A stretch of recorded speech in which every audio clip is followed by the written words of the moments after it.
On the day after Thanksgiving, my mother-in-law secretly shredded my documents to forbid me from going home to my parents. She laughed and said it was an accident. I gave a cold smile, swept the holiday feast off the table, and produced a piece of evidence that sent my husband's entire family into a tailspin. The alarm from my iPhone 15 Pro Max pierced through the air, pulling me from a restless, dream-filled sleep. I swatted it off, taking a deep breath to savor the crisp, chilly air of a late November morning in Chicago. This was the day I had been looking forward to all year. As agreed upon before the holiday, after I had fulfilled my duties as a daughter-in-law, serving and waiting on my husband's family for the entirety of Thanksgiving Day, today I was supposed to drive home to my parents in Naperville. It had been 3 years, ever since my father suffered a minor stroke, that I hadn't spent a proper holiday at my own childhood home. Every year, my mother-in-law, Eleanor, would invent a new excuse, from a sore back to surprise relatives flying in, to keep me trapped in this condo. I sat up slowly, trying not to make a sound that would wake my husband, Kevin, sleeping beside me. My husband was dead to the world. A steady snore emanated from his throat, filling me with a familiar wave of weariness. That was Kevin, always carefree to the point of being careless. While I was burning the candle at both ends, managing our finances and handling every social and domestic obligation, he would come home from his job, glue his eyes to his phone, or just sleep. He had the title of the man of the house, but his $40,000 annual salary was less than the monthly allowance I gave his mother. I stepped out of bed and walked toward my vanity. The night before, I had carefully packed my clothes and gifts into a suitcase, a designer handbag for my mother, a bottle of premium single malt scotch for my father, and a crisp $1,000 bill and a holiday card. Everything was ready in a sleek, silver suitcase. I am a meticulous person. Everything I do requires a clear plan. As the marketing director for a major corporation, I don't allow for even the smallest error. I reached to open the drawer of my nightstand to retrieve my Louis Vuitton wallet, which held my driver's license, credit cards, and auto insurance card. It was an essential item, and I distinctly remembered placing it there right after we returned from a neighbor's holiday party last night. But the drawer was empty. My heart skipped a beat. I blinked and looked again, seeing only a few old receipts and a bottle of eye drops. My wallet had vanished without a trace. A sense of unease began to creep in. I was certain I had left it there. I pulled the drawer all the way out, shining my phone's flashlight into its deepest corners. Nothing. I turned and tore through my work tote bag, then the pockets of the coat hanging on the rack. Still nothing. A cold dread settled in my chest. Without my ID and driver's license, I couldn't drive home. The Illinois State Police were always strict on the interstate during the holidays. I couldn't risk it. Besides, all my credit cards and cash were in that wallet. I returned to the bed and shook Kevin's shoulder forcefully. "Kevin, wake up! I need to ask you something." He groaned, pulling the comforter over his head, his voice thick with sleep. "What is it?" "It's the crack of dawn. Let a guy get some rest." I ripped the comforter off him, my voice serious. "Have you seen my wallet? The brown one I always carry. It has all my IDs and my license in it. I left it in the nightstand drawer last night, and now I can't find it anywhere." Kevin cracked open one eye, his expression annoyingly indifferent. "How should I know? You put it somewhere, you find it. You probably left it in the living room or the kitchen. Women are so disorganized." I suppressed the anger rising in my throat. I was disorganized? In this house, if I were disorganized, this luxury condo would have turned into a landfill long ago. I've looked everywhere in this room. "Did you move it or put it away somewhere by mistake?" "I have to leave for my parents' place early today. How am I supposed to drive without my license?" Kevin rolled over, burying his face in the pillow, and mumbled, "Who would want to touch your wallet? If it's lost, just look harder.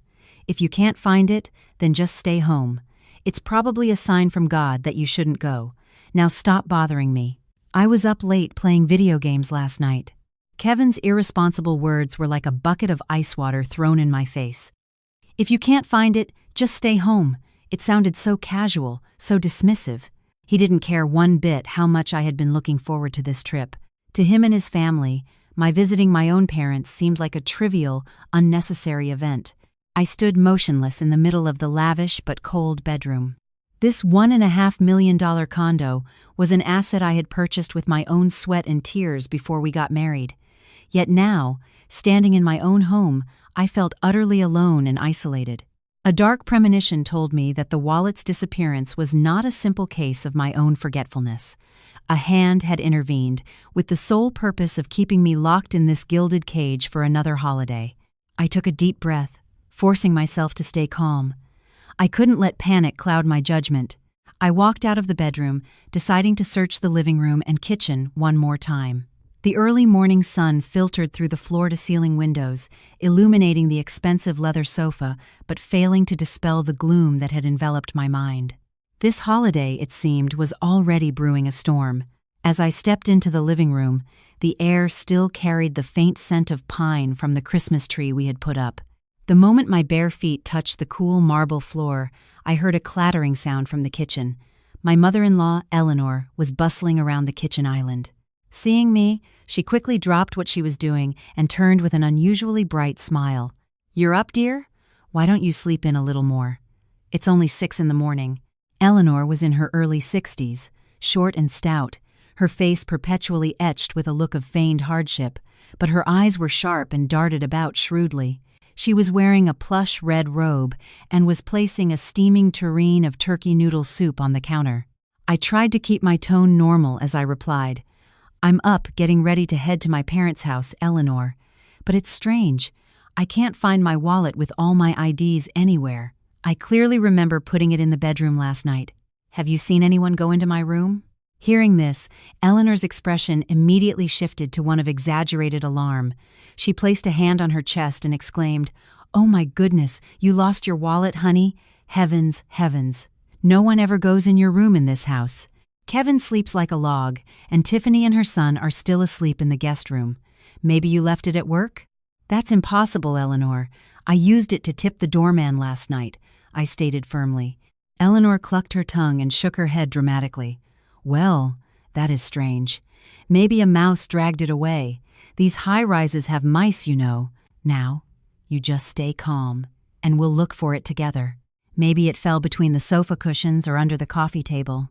With that, Eleanor began energetically flipping over every throw pillow on the sofa, bending down to peer under the coffee table. Her enthusiasm was so over the top it made me suspicious. Normally, Eleanor wouldn't lift a finger to do anything in this house. If a toothpick fell on the floor, she would wait for me to come home and pick it up. This sudden change in behavior was definitely a red flag. Just then, the guest room door opened. Tiffany, my sister-in-law, emerged looking disheveled, her hair a messy bun on top of her head. She was wearing a flimsy nightgown that did little to hide her out-of-shape figure. Tiffany let out a loud yawn without bothering to cover her mouth, her sharp voice cutting through the morning quiet. "What's all the commotion for on the day after Thanksgiving? People are trying to sleep." Eleanor quickly turned to her daughter, explaining, "Lauren lost her wallet. All her IDs are gone. We're turning the place upside down looking for it. Poor thing," just as she was about to go home. Tiffany smirked, leaning against the doorframe, her narrow eyes looking at me with undisguised mockery. "Goodness, it's just a wallet. You'd think she lost a bar of gold. Maybe God has a sense of humor and doesn't want you to go. Anyway, if your IDs are gone, what's the point of going? Just stay here and cook and clean for the family. It'll give Mom a break." Tiffany's words were like needles jabbing at my last nerve. I turned and looked her straight in the eye, my gaze icy. "You have a lot of nerve. My personal identification is important. Losing it is a big deal. As for the cooking, I've already taken care of everything for this entire holiday weekend. Today is the day I go to see my parents." Tiffany pouted and waddled to the fridge, grabbing a bottle of water and chugging it down before calling out, "Your parents aren't starving back in that sleepy suburb. Why the rush? Isn't it better to stay here and enjoy time with your husband's family, a luxury high-rise, central heating? Why would you want to go back to that boring place in the middle of nowhere and make yourself miserable?" I clenched my fists so tightly my nails dug into my palms. This family, from the mother to the daughter, had never shown an ounce of respect for my family. They took it for granted that my providing for them was my responsibility, my duty. But my own family, the people who raised me to be the successful woman I am today, they openly despised. Sensing the tension, Eleanor hurried over to play peacemaker, though her words were laced with suggestion. Now, you two, don't argue. Tiffany has a point, you know, Lauren. With no ID, you could get a huge fine from the police if you get pulled over. Why don't you just stay here and finish the holiday weekend with me? I'm getting old. I don't know how many more holidays I have left to spend with my children and grandchildren. Think of it as a favor to your old mother-in-law. Stay and help me with the big family brunch, and then you can figure things out. I looked at Eleanor, at her phony, saccharine expression, then at the triumphant smirk on Tiffany's face. A powerful suspicion ignited in my mind. This couldn't be a coincidence. The wallet disappearing right when I was about to leave, the mother-in-law's over-the-top helpfulness, the sister-in-law's smug taunts. It was all an act, a clumsy but malicious play designed to keep me imprisoned in my own home for yet another holiday. I fell silent, refusing to argue further. My intuition, honed by years in the cutthroat business world, told me the answer was very close, and when I found it, this family's peace would be shattered. I ignored Tiffany's sneer and Eleanor's fake concern and walked directly into the kitchen. This was the one place I hadn't thoroughly checked. The spacious kitchen, filled with state-of-the-art German appliances, was once a source of pride for me when I designed this home. Now, it felt suffocating. When Eleanor saw me enter the kitchen, she scurried after me, chattering nervously. "I already looked in here, dear. It's not here. You probably left it somewhere else. Why don't you check your dirty laundry hamper again?" The more she tried to stop me, the more suspicious I became. I stood in the middle of the kitchen, scanning the room. Everything was neat and tidy, as always, thanks to my penchant for cleanliness. The only thing out of place was the smart trash can in the corner. Its full indicator light was blinking red. Last night, after cleaning up from Thanksgiving dinner, I had put in a new trash bag. This morning, no one had cooked anything besides Eleanor's pot of soup. How could it already be full? I walked toward the trash can.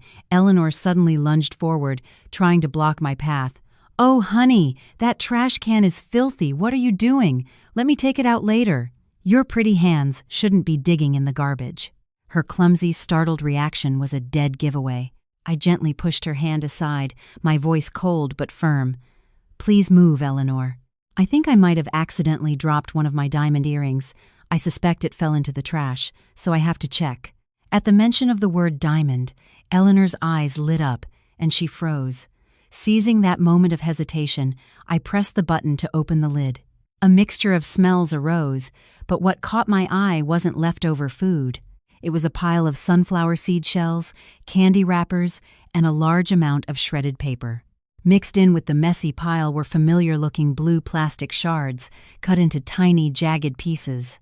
My heart tightened. I leaned down, ignoring the filth, and picked up a small piece of plastic. On it, I could still see a fragment of my own face and a partial sequence of my driver's license number. Next to it were yellowish scraps from my auto insurance card, and even more thoroughly destroyed were my prestigious credit cards, chopped into 2s and 3s. Digging deeper, I found my genuine leather Louis Vuitton wallet, flattened at the bottom, mercilessly slashed with a box cutter. I stood there, stunned, my hand trembling as I held the fragments of my life.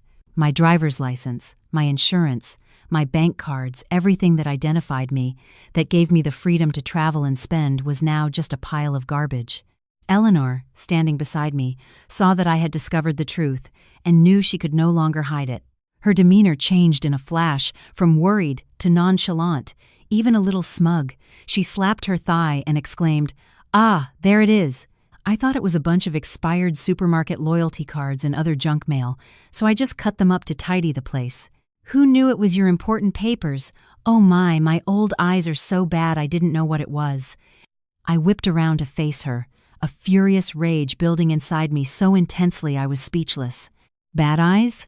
This was the woman who could spot a speck of dust on the TV stand from across the room, who could see a $100 bill dropped in a corner from afar, yet she couldn't distinguish a driver's license from junk mail?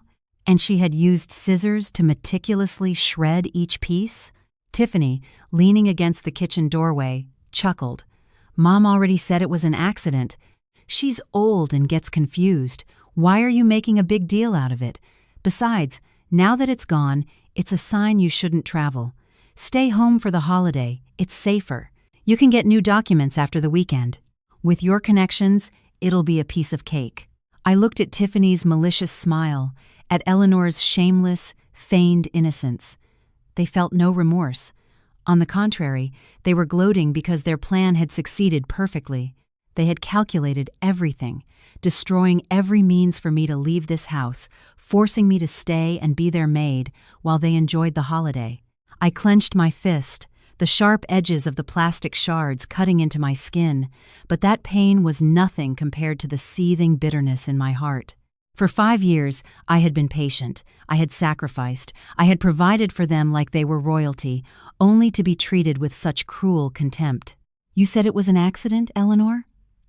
I ground out each word, my voice trembling with suppressed fury. A driver's license is made of hard plastic, and so are credit cards. You would have needed large, heavy-duty scissors and a lot of force to cut them up like this. And you thought it was junk mail? Eleanor pursed her lips and put her hands on her hips. I saw it lying around on the table. I thought it was trash, so I cut it up. You're the daughter-in-law. Your mother-in-law makes a small mistake, and you're going to glare at me and lecture me? What a disrespectful brat, thinking you can look down on people just because you make a little money. Her audacity pushed me over the edge. I threw the handful of plastic fragments onto the floor. The clattering sound was sharp and dry. Fine.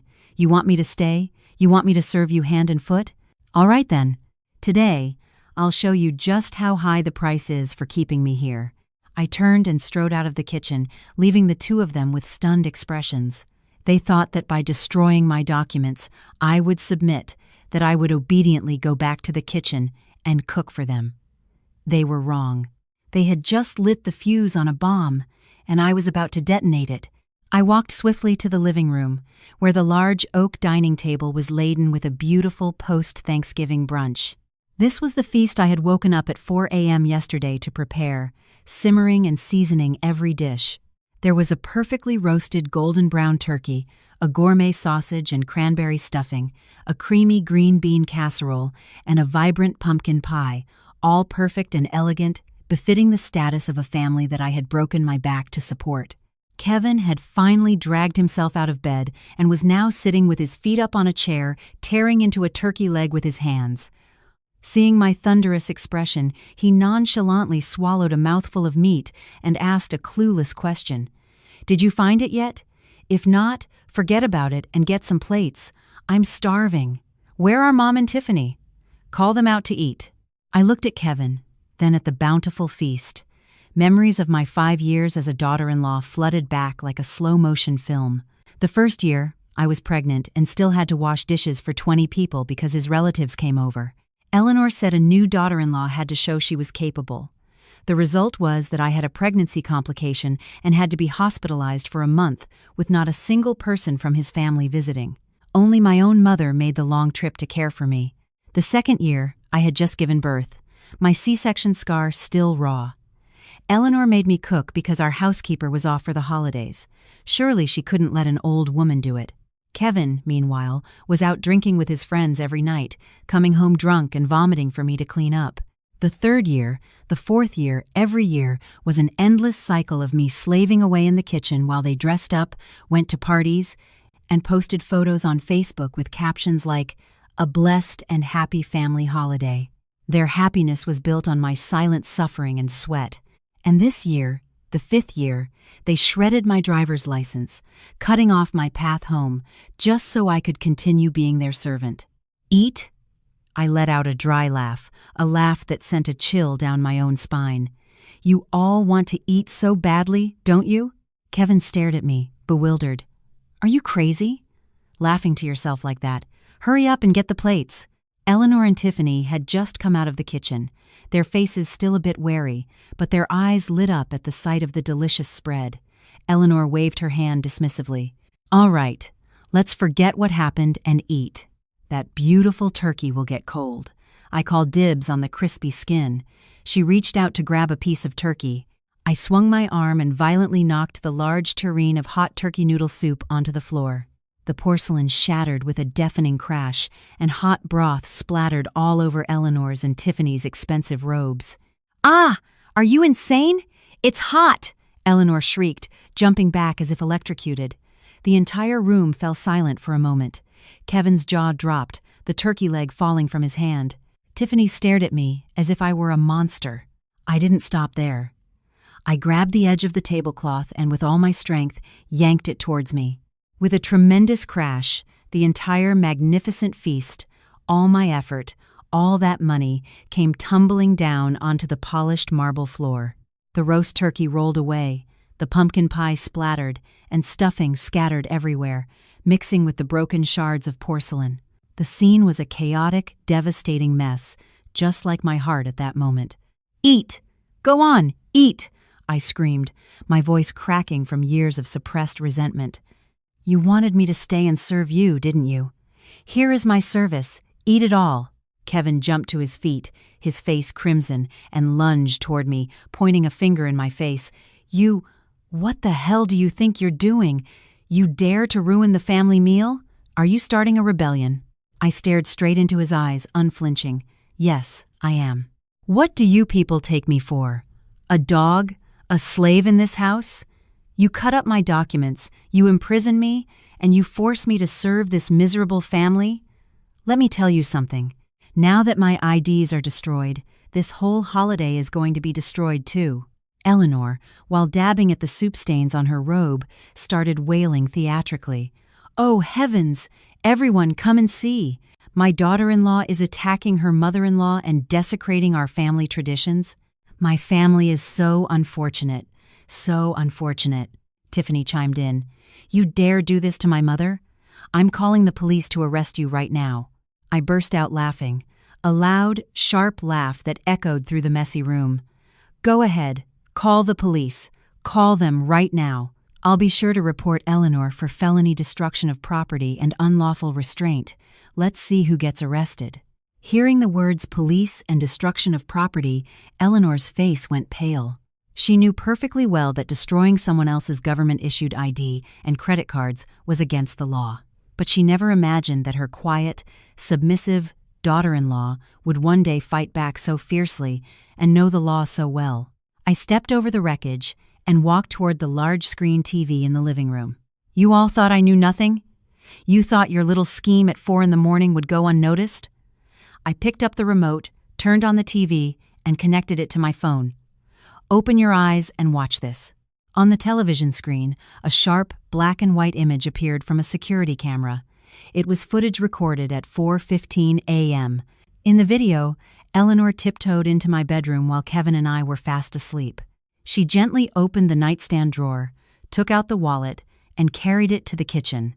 The kitchen camera then captured her turning on her phone's flashlight, crouching down, and using a large pair of scissors to cut up each card, each document, with a look of pure glee and malice on her face.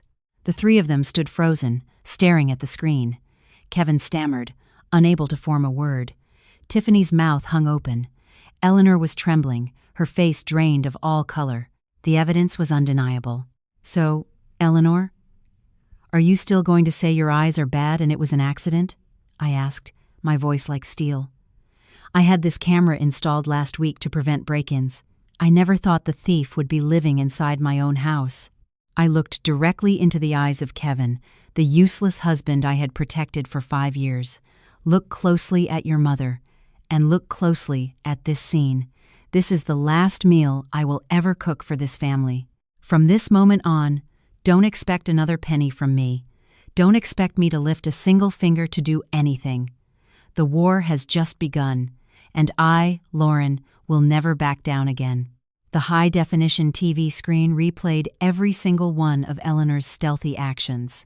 In the video, the flashlight from her phone cast an eerie glow on her aged face, which was scrunched in intense concentration. She wielded a large pair of kitchen shears, gritting her teeth as she sliced my driver's license in half, then meticulously snipped it into smaller and smaller pieces. Not satisfied, she proceeded to shred my insurance card and stack of credit cards. As she worked, her lips moved, muttering something with a look of smug triumph, as if she had just accomplished a great victory. The living room was deathly silent, broken only by the hum of the TV's cooling fan. The naked truth, laid bare for all to see, left the three of them with no escape. Eleanor's face went from pale to a ghastly gray. She trembled, pointing a finger at the screen, her mouth opening and closing but no words coming out. Kevin stood rooted to the spot, his eyes wide as he stared at the image of his own mother destroying his wife's property. But instead of shame or remorse, a furious rage ignited in his eyes. Kevin was a man obsessed with his pride, suffering from a blind devotion to his mother. In his world, his mother was always right, and my exposing her in front of everyone was an unforgivable humiliation. He spun around and charged at me like a wounded animal. His wiry, veiny arm swung high, aimed directly at my face. "You bitch! You dare set my mother up?" I knew Kevin's volatile temper all too well, especially when he was cornered. 5 years of marriage had trained me to react swiftly to his irrational outbursts. I took a step back and leaned away, dodging the powerful slap. Kevin's hand sliced through the air with a whoosh. Thrown off balance, he stumbled forward and crashed into the edge of the coffee table, letting out a pained groan as he clutched his side. I stood up straight, smoothing my hair, my eyes as cold as ancient ice. "You were going to hit me? Take another look and tell me who is really at fault here. Your mother snuck into my private bedroom, went through my belongings, and destroyed my personal identification. Do you know what that's called, Kevin? It's called theft and felony destruction of property." Kevin, still clutching his side, straightened up, his face red with fury as he yelled back defensively. "She's your mother-in-law." "So what if she cut up a few plastic cards? Why are you making such a big deal out of it? You installed cameras to spy on your own family? You're a sick, twisted woman. Do you think this house is a prison that you need to put under surveillance?" I let out a faint, contemptuous smile for his ignorant defense. "If your mother and the rest of you lived with integrity, you wouldn't have anything to fear from a camera. I installed it for security, to protect the assets in this home. I just never expected the thief I'd catch would be one of my own family members prowling around in the middle of the night." Tiffany, having recovered from her shock, jumped in to defend her mother and brother. "You watch your mouth. Mom just wanted to keep you here for the holiday so we could all be together as a family. Why are you blowing this out of proportion? You can get new IDs. It's not the end of the world. Stop trying to threaten us." Family affection demonstrated by shredding documents and holding someone captive? Tiffany, you're a teacher. What kind of lessons on law and ethics are you teaching your students when you can say something so ignorant? I didn't give them a chance to argue further. I walked swiftly to the table and picked up my phone, which was still connected to the TV. "You think this is just a private family matter? You're wrong. I am not letting this go." Seeing me grab my phone, Eleanor sensed something was wrong. She lunged forward, trying to snatch it from me. "What are you doing? Who are you calling? I forbid you. I am your mother-in-law.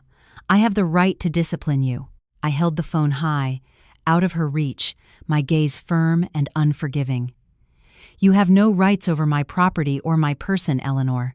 I am calling the police. Let's see who the law disciplines." My finger flew across the screen, dialing the 3 digits I never thought I would use against my own family. The line rang once, then a calm, professional male voice answered. 911. "What's your emergency?" I put the call on speaker so all 3 of them could hear. The atmosphere in the room froze. Eleanor's jaw dropped, her arms falling limp at her sides. Kevin's face was ashen. Tiffany shrank back against the wall, as if trying to disappear. "I'd like to report a case of destruction of property and unlawful restraint at apartment 1806, the Royalton Towers. The perpetrator is my mother-in-law, who secretly destroyed all of my personal identification and bank cards to prevent me from leaving my home." My voice was clear and steady, without a hint of tremor. I provided the exact address, our names, and a concise summary of the incident. The dispatcher on the other end confirmed the information and informed me that a unit would be dispatched immediately, as this was a priority call. When I hung up, Kevin seemed to snap out of his daze. He rushed over and dropped to his knees at my feet, clutching the hem of my pants, his voice pleading desperately. "Lauren, I'm begging you, please don't make this a big deal. It's the day after Thanksgiving. If the police show up at our door, how can we face our neighbors? Please, drop the charges. I'm begging you. Mom is old, she gets confused. Don't hold it against her." I looked down at the top of his head, a wave of disgust washing over me. Just moments ago, he had tried to hit me and called me a twisted bitch. Now, faced with the authority of the law, he revealed his true colors, a spineless coward. "Get up. Stop this pathetic act." When your mother was cutting my documents to pieces, did she think about her reputation? When all of you ganged up on me to force me to stay, did you think about my feelings? Eleanor now began to sob, crocodile tears streaming down her face. "Oh, Lauren, I know I was wrong. I only did it because I love you and wanted you to stay for the holiday with me. How could you be so cruel as to call the police on your old mother? Oh, Lauren, don't you dare use love to justify your selfishness and cruelty. You love me, so you shredded my wallet and IDs? That's the act of a criminal, Eleanor, not a mother." 15 minutes later, the doorbell rang. 2 uniformed police officers stood at our door, their presence commanding and serious. Curious neighbors peeked out of their apartments, whispering among themselves. I invited the officers in and pointed to the shredded documents on the table and the video still paused on the TV screen. The evidence was irrefutable. One of the officers turned to Eleanor, his voice stern. "Ma'am, Eleanor Miller, do you admit to the act of destroying the personal identification of Lauren Davis as shown in this video?" Eleanor trembled, whispering, I made a mistake," the officer replied. "The video clearly shows a deliberate act, ma'am. This is a violation of the law. Depending on the extent of the damages, it can be prosecuted as a misdemeanor or even a felony. At the request of Miss Davis, we will be filing an official incident report." Hearing the word felony, Eleanor nearly fainted. Tiffany had to support her, her own face pale. Kevin stood in a corner like a scolded child, not daring to say a word. Under the officer's supervision, Eleanor was forced to write a statement, admitting her wrongful actions and promising to compensate for the full cost of replacing the documents and any related damages. Watching her, her hand shaking as she scrawled each humiliating word, I didn't feel triumph, only a profound sadness for this rotten family. Before leaving, one officer turned back to me.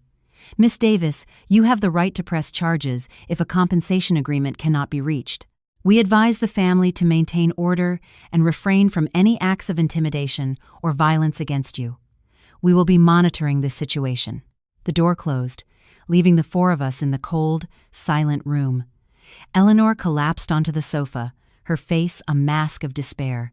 Kevin glared at me with a look of hatred mixed with fear, and I knew this was just the opening shot. After the police officers left, a dreadful silence fell over the apartment. Eleanor sat hunched on the sofa, clutching her chest, occasionally shooting me a look filled with resentment. Kevin and Tiffany were huddled in a corner, whispering furtively, no doubt plotting their next move against me. I couldn't care less. I went straight to my bedroom, shut the door, and locked it. Sitting at my desk, I opened my laptop. It was time to cut off the lifeblood of these parasites.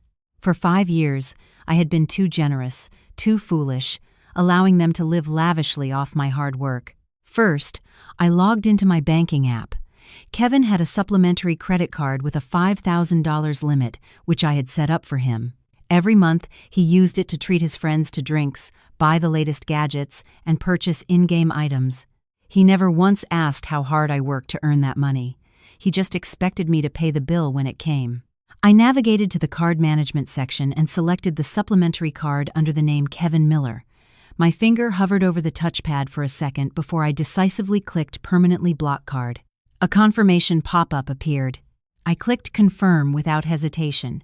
The screen displayed the message, "Card has been successfully blocked."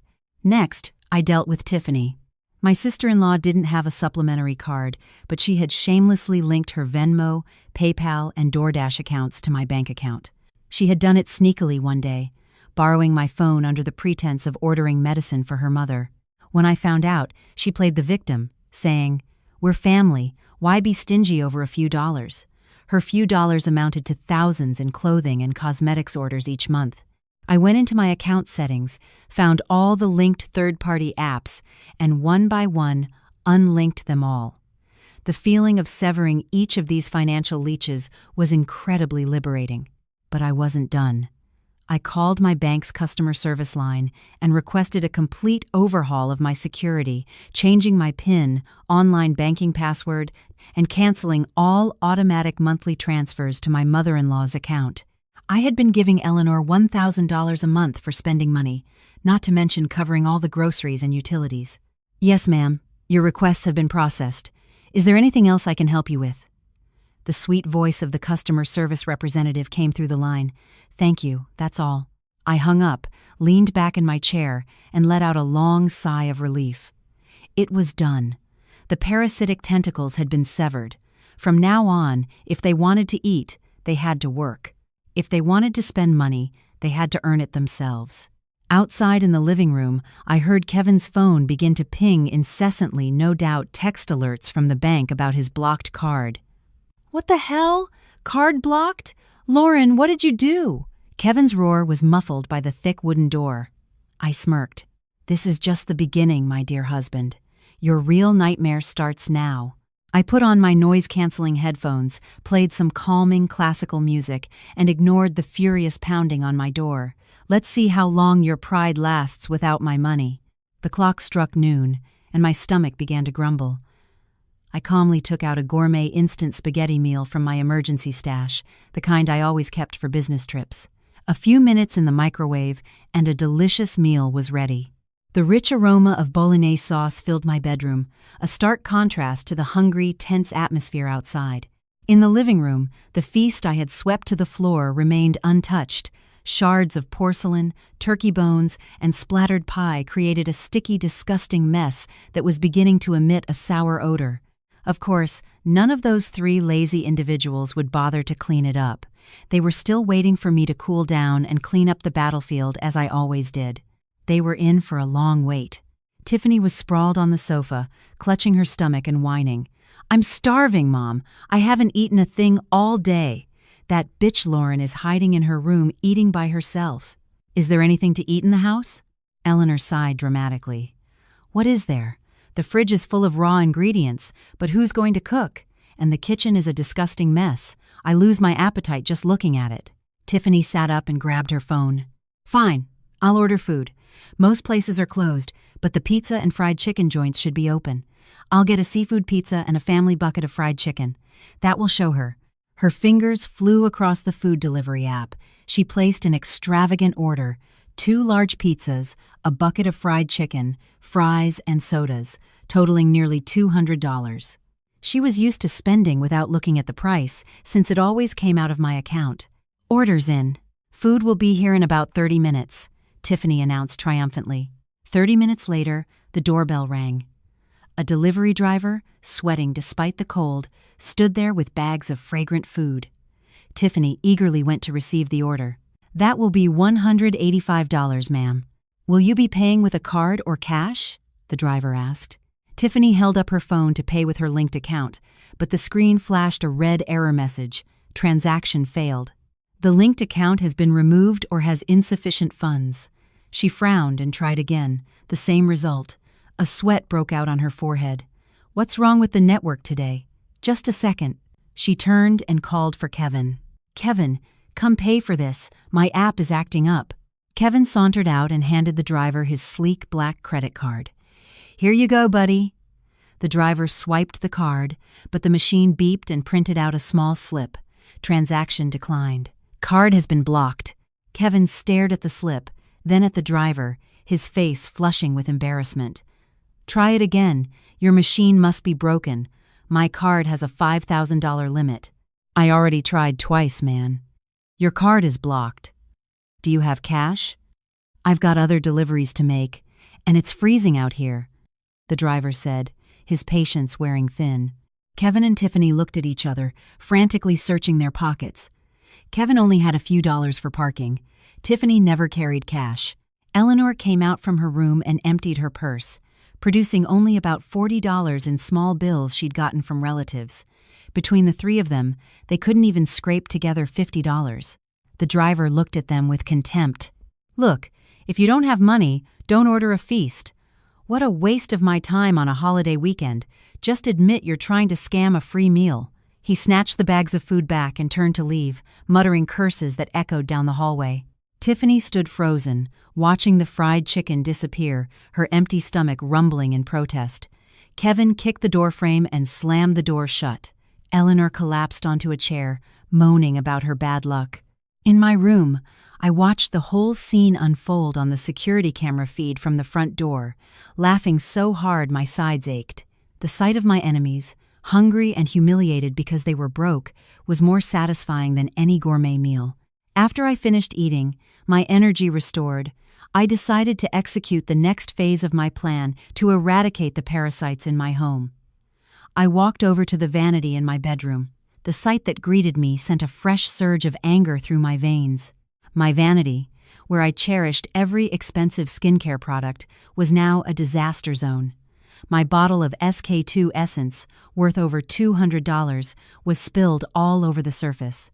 My $600 jar of La Mer cream had been gouged out with dirty fingers.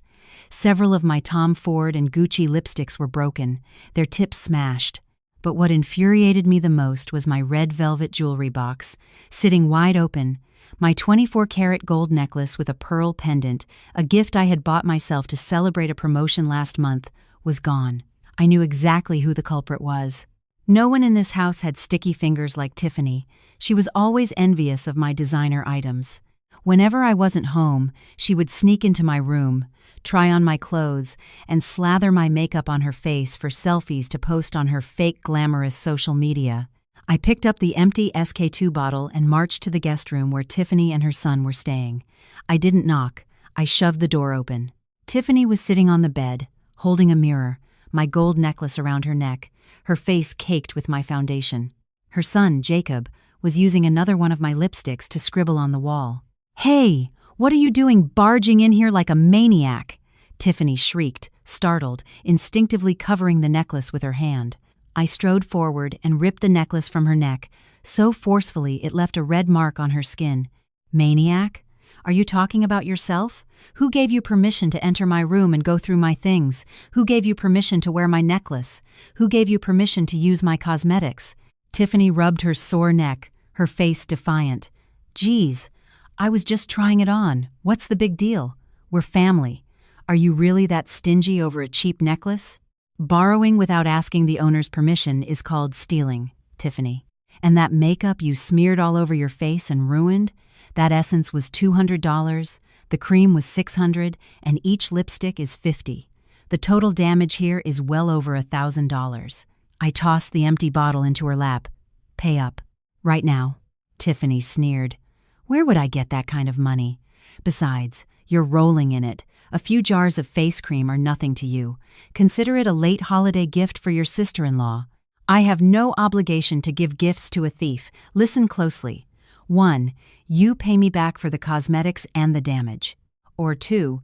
I will pull the security footage of you sneaking into my room and stealing my things, and I will send it, along with today's police report, directly to the principal of the school where you teach." Tiffany's face turned ashen. She was an elementary school teacher, a profession that demanded moral integrity.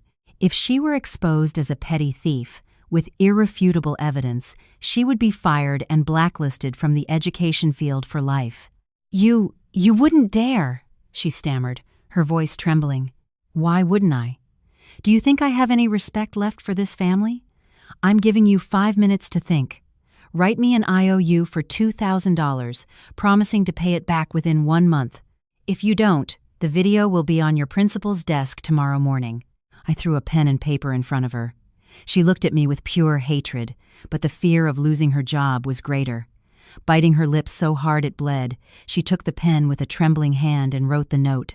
"I, Tiffany Miller, owe Lauren Davis $2,000. She threw the paper at me and screamed, "Take it, you evil woman! You'll get what's coming to you!" I picked up the IOU, checked the signature, and gave a cold smirk.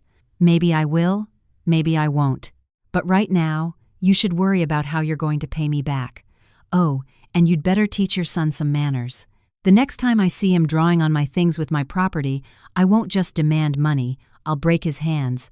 I turned and walked away, leaving Tiffany sobbing on the bed, humiliated and broke. Getting the money was secondary. The main point was to make it clear that from now on, she was never to touch anything that belonged to me again. The anger from the cosmetics incident had barely subsided when another scene made me freeze in disbelief. I had just stepped into the living room to get a glass of water when I saw Jacob, Tiffany's precious son, sitting smugly on my dark brown Italian leather sofa. In his hand was a bright red Dior lipstick, one of the expensive ones I thought he had already broken. Apparently, he had hidden one. The boy was pressing the lipstick tip firmly into the soft leather, carving long, jagged red lines across its surface. He was scribbling wildly, as if my $10,000 sofa was a piece of scrap paper. The sharp lipstick gouged the premium leather, tearing the surface and leaving ugly, irreparable scratches. I screamed and lunged forward, snatching the lipstick from his hand. "Jacob, what are you doing? Who told you you could draw on the furniture?" The boy, startled, stared at me for a second before throwing himself on the floor and bursting into a theatrical wail. His shrieks were as piercing as a fire alarm. Eleanor and Tiffany came running from their room. Seeing her son crying on the floor, Tiffany didn't even bother to ask what happened before rushing to hug him and glare at me. "What did you do to him? Did you hit him? You cruel woman, picking on a little child." I pointed a trembling finger at the sofa, now streaked with what looked like blood. "Open your eyes and see what your golden child has done. This imported Italian leather sofa cost me $10,000, and now it's ruined. What are you going to do about it?" Eleanor glanced at the sofa, clicked her tongue, and waved her hand dismissively. "Oh, heavens, I thought it was something serious. He's just a little boy, he doesn't know any better. Why are you yelling at him? You can just wipe the sofa clean. What's the fuss? It's normal for kids to be energetic." The magical excuse, "he's just a kid, he doesn't know any better," was trotted out once again to justify her grandson's destructive behavior. I glanced at the expensive designer outfit Jacob was wearing, a miniature suit that Tiffany had been bragging about just yesterday, which cost $300. Without another word, I walked silently to my wine cabinet. I took out a bottle of premium Cabernet Sauvignon, a gift from my boss that I had been saving for a special occasion, worth $500. Carrying the wine bottle and a corkscrew, I calmly returned to the sofa. "You're right, Eleanor. Kids don't know any better, so the adults have to be responsible. You're absolutely right." With a pop, the cork came out. I held the bottle of deep red wine, tilted it, and poured the entire contents over Jacob. The blood-red liquid drenched the boy from head to toe, soaking his expensive suit and running in rivulets onto the floor. The strong smell of alcohol filled the air. Jacob was so shocked he stopped crying, sitting frozen as he watched his beautiful outfit turn into a sopping, stained mess. Eleanor and Tiffany stood speechless, unable to believe their eyes. You're insane! What are you doing?" Tiffany shrieked, rushing to push me away, but I had already stepped back. I placed the empty wine bottle on the table and smiled gently. "I'm so sorry. It was an accident. I didn't know any better. Just like him. His grandmother said that if kids don't know any better, then adults can have accidents too, right? This suit is probably much cheaper than the sofa." "Don't hold it against me, Tiffany." Eleanor trembled, pointing a finger at my face, her own face beet red with fury. You dare pour wine on my grandson? You are a disrespectful, uneducated gutter snipe?" "I learned from the best, Eleanor. You taught me that it's okay to accidentally shred documents, so it must be okay for me to accidentally spill wine. It's only fair." I looked directly into their eyes, my gaze so cold it made them flinch. I was no longer the meek, easy-to-bully daughter-in-law of the past. If they destroyed one of my things, I would destroy 10 of theirs. Let's see who cared more about their possessions. The tension in the luxury condo reached a breaking point. The heavy smell of wine mixed with the sour odor of the ruined feast created a suffocating atmosphere. Eleanor, having recovered from her shock, put her hands on her hips and shrieked at a volume loud enough for the whole floor to hear. "Get out! Get out of my house right now. This house has no place for a destructive, disrespectful daughter-in-law like you. Get out and go back to your hick town." Kevin, standing beside his mother, chimed in with a belligerent expression. "You heard her? Mom is kicking you out. Get lost and get out of my sight. A woman who dares to talk back to her mother-in-law." Marrying you was the worst luck of my life. I stood in the middle of the living room, watching them perform their little comedy. Did they really think they had the right to kick me out of this home? Their ignorance and delusion made me laugh out loud. Who are you telling to get out? You're kicking me out? On what authority? Eleanor puffed out her chest, her voice shrill. On the authority of being the owner of this house. Kevin is my son, and he's your husband. My son's house is my house. I can kick out whoever I want. You're just a freeloader living here. As a daughter-in-law, you should know your place. Shaking my head in weary disgust, I walked to the built-in safe in my bedroom. I entered the code, took out a thick folder, and returned to the living room. I pulled out a document with a formal cover and held it up for all three of them to see. Open your eyes and look carefully. This is the official property deed. I flipped to the first page and shoved it in Kevin's face. Read it. Read out loud for your mother, who is listed under owner. Kevin squinted at the bold, capitalized letters, his expression shifting from belligerent to deathly pale. He moved his lips, but no sound came out. Read it. Why are you suddenly mute? I yelled. Lauren Davis, Kevin whispered. That's right, Lauren Davis, and only one name, Lauren Davis. Now look at the date of issue, May 10th, 2018. When did we get married? December 15th, 2018. That means I bought and paid for this condo, with the title fully in my name, a full half year before I married you. I turned to Eleanor, who stood frozen as if struck by lightning. According to marital law, this is my separate property, acquired before the marriage. Kevin did not contribute a single cent to this home. You are all living in my house, using my electricity and water, sleeping on my furniture. You are the guests. You are the freeloaders. Eleanor staggered and had to grab Tiffany's shoulder to stay upright. She still tried to salvage a shred of her pride. But once you're married, what's his is yours, and what's yours is his. His house is her house. I'm his mother, so I have a right to live here. You are gravely mistaken, Eleanor. The concept of marital property only applies to assets acquired during the marriage. This house is protected by law as my sole property. I decide who lives here, and I decide who gets kicked out. I slammed the deed down on the table. The sharp sound was like a judge's gavel. Now, I am making a declaration. This is my house. If you live here, you will follow my rules. If you can't behave, I will call a process server to issue an official notice, followed by the sheriff's department to forcibly remove any individuals who are not on the lease and do not have the owner's permission to reside here. Do you want to test me? Tiffany's face went white. She quickly tugged on Eleanor's sleeve, signaling her to shut up. They knew I meant what I said. The 911 call from that morning was proof of my resolve. The room fell silent. The tables had completely turned. From arrogant masters of the house, they were now nothing more than squatters, their status as precarious as a candle in the wind, living under a roof that belonged to me.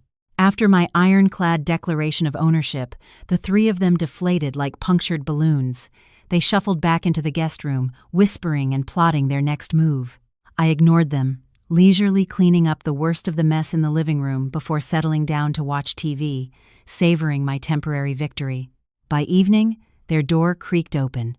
Eleanor emerged, carrying a large cardboard box and a black plastic bag. Her demeanor had done a complete 180. Gone was the fierce, resentful woman from the afternoon. In her place was someone with a forced, submissive smile. She placed the box in front of me, her voice sickeningly sweet.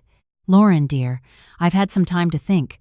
I was just angry earlier and said things I didn't mean. Please forgive me. I'm just an old, confused woman who only wants what's best for you children. I didn't respond, merely raising an eyebrow as I watched her performance. Seeing my silence, Eleanor became even more effusive. Well, what's done is done. You called the police, and I've admitted my mistake. Now I want to make it up to you and your family. I've prepared a little something for you to take to your parents. She pointed to the box. This is a case of genuine Chivas 18, the good stuff. I had a friend get it straight from the distributor, and this is a carton of imported cigarettes. Your father likes these, doesn't he? A little something for him to enjoy for the holiday. I looked at the case of scotch and the carton of cigarettes, a deep suspicion rising within me. Eleanor was notoriously cheap, a penny pincher of the highest order. A case of Chivas 18 would cost over $1,000. Where did she get that kind of money? And even if she had it, she would never spend it on the in-laws she so openly disdained. You're being awfully generous all of a sudden. I seem to recall you calling my father a country bumpkin who drinks moonshine, I said sarcastically. Well, it's the holidays. Things are different. Just accept it. It will make me happy. You can just take Kevin's car tomorrow to drive home. Oh, wait, your license is gone, isn't it? Well, you can rent a car. Just take the gifts and make your parents happy. Her over-the-top enthusiasm put me on high alert. My gut told me this was no apology gift. It was a Trojan horse, concealing a far more sinister plot. I stood up and took the cigarettes in one of the bottles.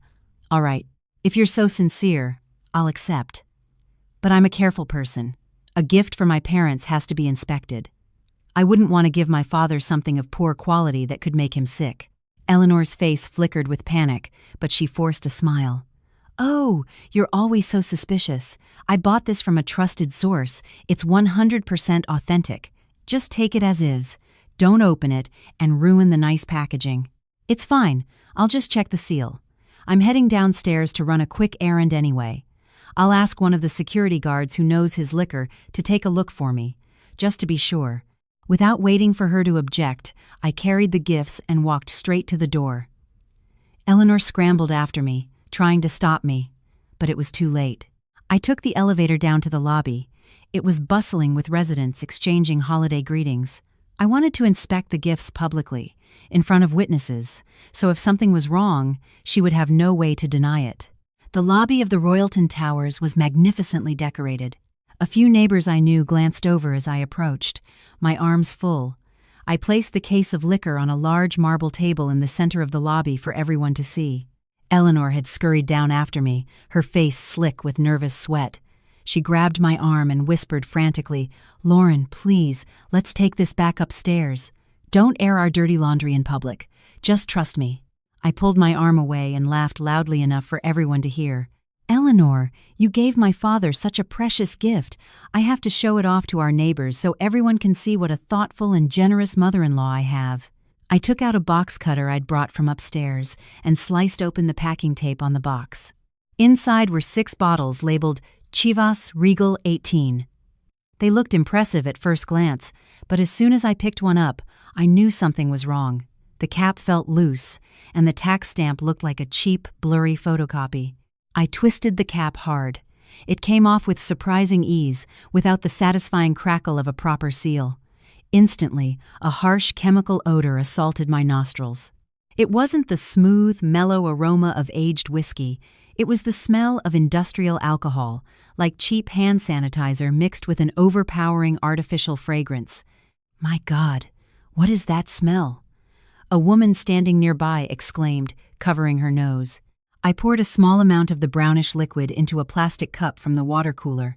The liquid was cloudy, with small particles floating in it. Everyone, take a sniff. Does this smell like Chivas 18 or rubbing alcohol? I held the cup out. An older gentleman who clearly knew his spirits stepped forward, sniffed it, and shook his head in disgust. "It's fake. This is methanol and food coloring. Drink this, and you could go blind, or worse, die from poisoning.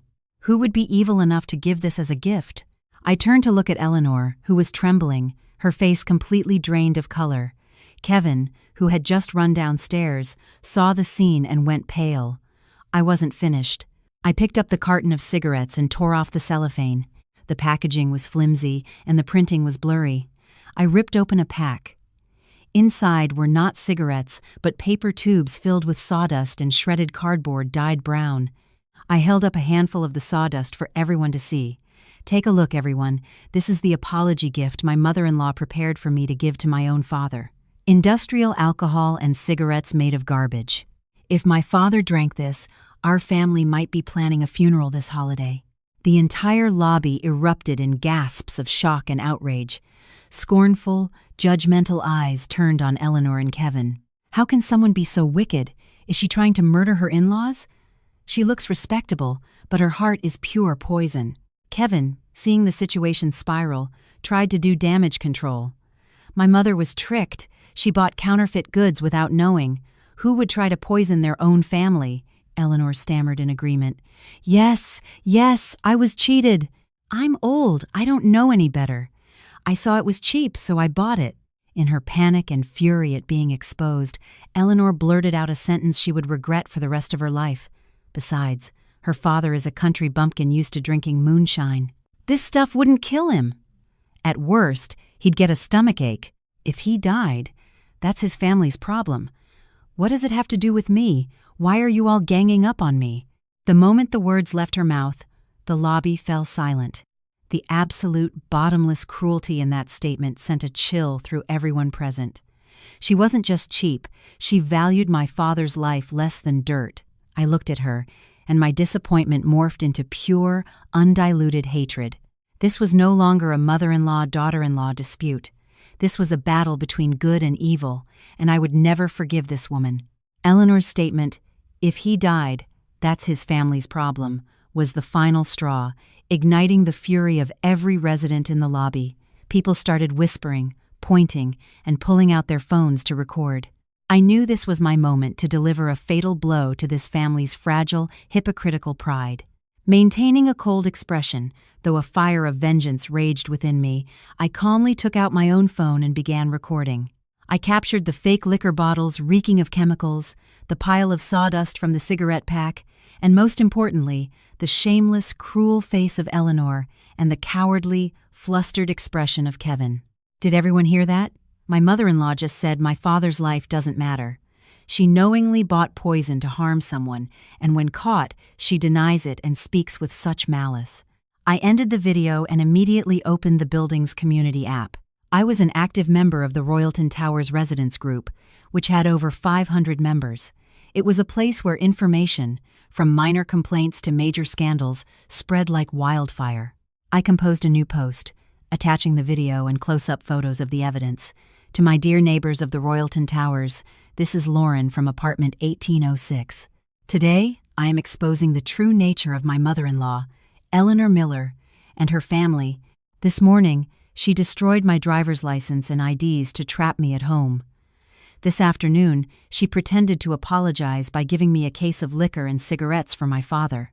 In reality, it was poisonous methanol and sawdust. When exposed, she declared, "If he died, that's his family's problem."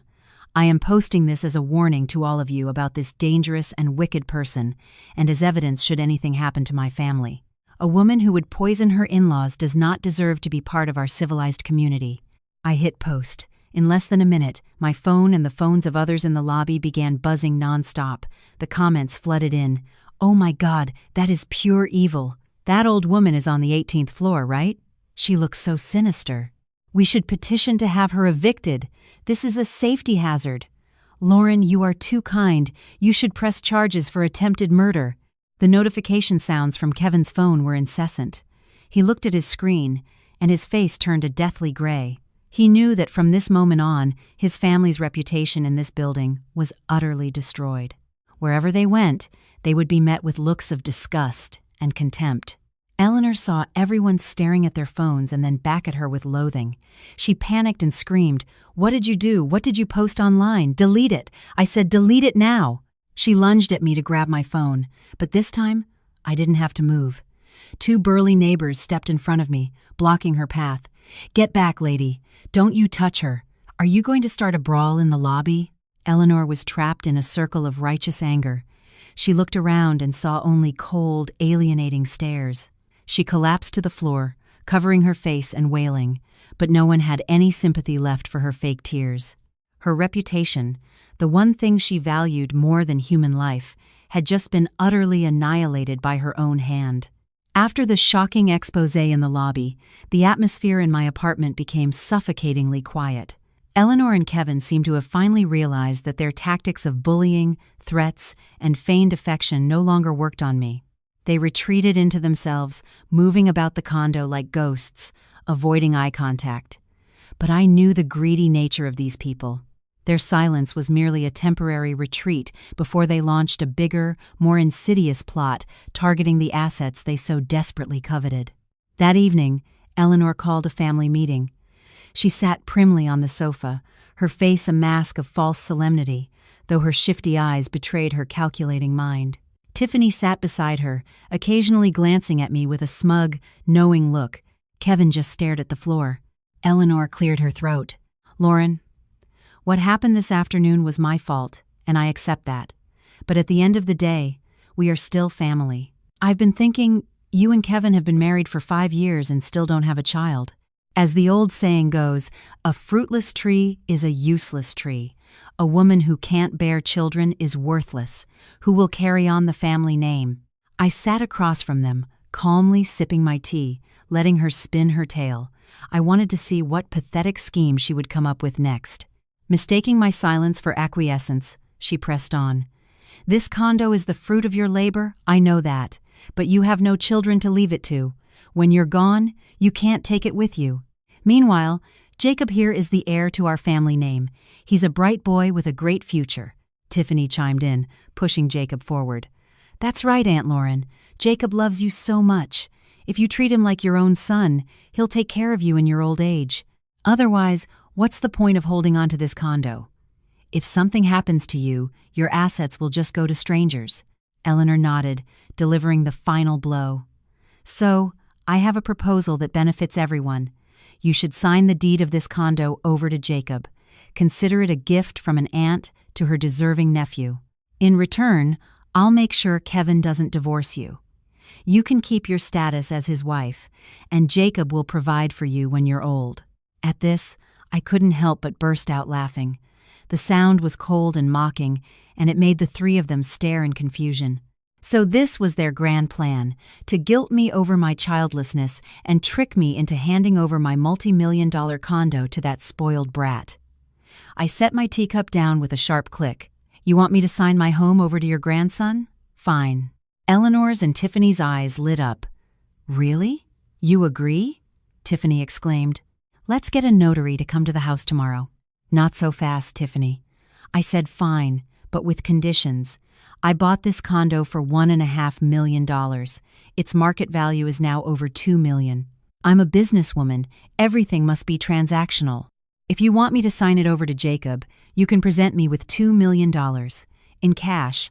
Once the money is on the table, I'll sign the deed in a heartbeat." The smiles vanished from their faces. Eleanor turned pale and stammered, $2 million? Are you insane? We're family. Why are you treating this like a business deal? I thought you would gift it to him." "Gift it? Why should I? Jacob is your son, Tiffany.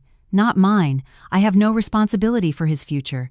And as for my inability to have children, who's to say the problem is with me and not your son? Don't you dare talk to me about granting me the status of a wife.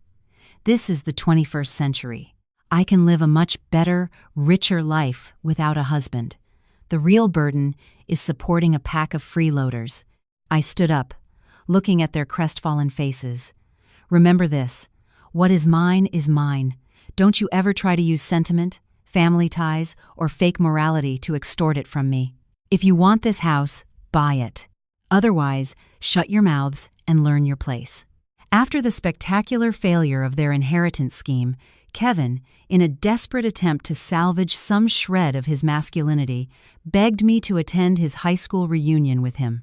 He was the class president and claimed it would be humiliating to show up alone. He promised that if I went, he would sign the divorce papers without a fight. I agreed, not out of pity, but because I knew this would be the perfect stage for my final, devastating blow. The reunion was at a fancy restaurant. As soon as we arrived, his friends swarmed us, their eyes full of pity for him and veiled contempt for me.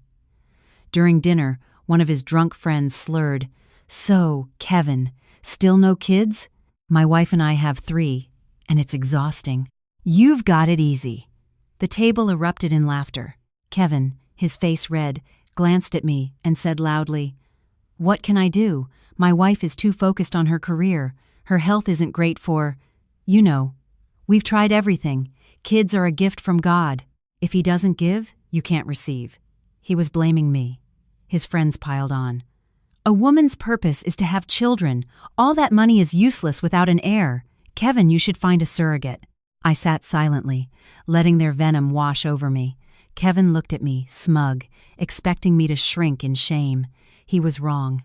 I calmly opened my purse and took out a sealed envelope from a prestigious fertility clinic. I'm glad you're all so interested in my reproductive health. Since we're all friends here, I'd like to clear my name. I placed a medical report on the table. This is my full fertility panel from last month. As you can see, the doctor says my health is excellent and my chances of conceiving are very high. I then pulled out a second document. And this is my husband Kevin Miller's semen analysis report. He's been hiding it for 2 years. I read the results aloud. Extremely low sperm count, 99% morphology abnormality. Likelihood of natural conception, near zero. Conclusion, male factor infertility. The entire table fell silent. The smirks vanished. Kevin sat frozen, his face ashen. The deepest, most shameful secret of his manhood was now exposed to all his friends. I stood up. You all call me a fruitless tree, but the truth is, the seed itself is rotten. I was trying to protect your dignity, Kevin, but you and your friends forced my hand. Never use the topic of children to humiliate me again. I walked out of the restaurant, leaving him to drown in his own shame. The humiliation at the reunion was the last straw. Instead of accepting defeat, Tiffany launched a vicious slander campaign against me on social media. She fabricated stories of me having affairs, abusing my mother-in-law, and looking down on my poor in-laws. She even photoshopped pictures of me with male clients to prove my infidelity. The rumors spread to my workplace. I knew my career was on the line. I called an emergency company-wide meeting. That afternoon, I stood before my colleagues and superiors. I will not dignify these lies with words. I will respond with facts. The large projector screen lit up, displaying all my evidence. The video of Eleanor destroying my IDs, the recording of her admitting to buying poison, the bank statements proving I had given her family hundreds of thousands of dollars over 5 years, and finally, Kevin's infertility report. The crowd gasped. Just then, Tiffany herself burst into the company lobby, screaming and intending to cause a scene. "Where is that whore, Lauren? I'll expose her." Security guards immediately restrained her. I had the doors to the conference room opened. "Tiffany, you're just in time. We're watching the video of you stealing my jewelry and signing a $2,000 IOU. The IOU, with her signature, was now projected on the screen. Tiffany froze, her face a mask of terror. Security dragged her out as she sobbed and begged. My colleagues gave me a standing ovation. I had won, not with slander, but with undeniable truth. That night, I came home with the divorce papers and a cashier's check. The house was silent and grim. I placed the documents in front of Kevin. "Sign it. This is your only way out." He hesitated. "Can't we fix this?" "I still love you." I laughed. "You love my money. My love for you died the moment your mother took a pair of scissors to my life." I placed the check on top of the papers. It was for $50,000. "This condo and all my assets are my premarital property. You will leave with nothing. But for the sake of our past, I am giving you this. It's enough for you to start over." His eyes widened at the amount. Greed won. He grabbed the pen. His mother, peering from her room, saw the check and ran out. "Sign it, son. Sign it now. With that money, you can find 100 wives." He scribbled his name, ending our marriage. The 3-day deadline to vacate was almost up, but they lingered, hoping to stay. On the final morning, Eleanor faked a fall down the emergency stairs, claiming she had broken her back and couldn't be moved. I knew it was a trick. I called an ambulance. At the hospital, the doctor's diagnosis was clear. No fractures, no serious injuries, just minor bruising. She could be discharged immediately. Humiliated and cornered, Kevin finally snapped. Right there in the crowded hospital hallway, he lunged at me, his eyes wild. "You pushed us too far. I'll kill you." He shoved me with all his might. I stumbled backward, my head cracking against the hard wall. The world spun, and then went dark as blood trickled down my face. Hospital security and bystanders immediately subdued him. The police arrived and, for assault and battery in a public place, cuffed him and took him away. As I was being put on a stretcher, I saw Eleanor and Tiffany sobbing and begging the officers to let him go. I closed my eyes. My compassion was gone. He would pay for his violence. While Kevin was in custody for 7 days, I hired a professional junk removal crew. My instructions were simple. Everything that belongs to them, every piece of clothing, every trinket, put it in trash bags and take it to the city dump. After the house was empty, I had the locks changed to a high-tech biometric system. 7 days later, they returned from the police station, expecting to get back inside. Their fingerprints were rejected. Their furious pounding on the door was met with silence. Building security arrived and handed them a formal notice of trespass. They were thrown out onto the street, literally, with nothing but the clothes on their backs. With the divorce finalized, I sold the condo. I didn't want to live with those toxic memories. I quit my high-pressure corporate job and moved back to my hometown of Madison, Wisconsin. I used my savings to open a small flower and tea shop, a dream I'd had since I was a girl. I lived peacefully with my parents, breathing fresh air, surrounded by beauty. News of my ex-family occasionally reached me. Kevin, disgraced and broke, became a severe alcoholic. Eleanor, bitter and sick, was abandoned by Tiffany in a cheap, run-down nursing home where she died alone. And Tiffany, fired from her teaching job and deep in debt, was last seen washing dishes in a back-alley noodle shop to survive. The law of karma misses no one. They had sown seeds of cruelty and greed, and they reaped a bitter harvest. As for me, I am sitting here now, sipping a cup of chamomile tea, watching the golden afternoon sun illuminate the petals of the roses in my shop. My heart is light, my spirit is free, and my future is finally, truly, my own.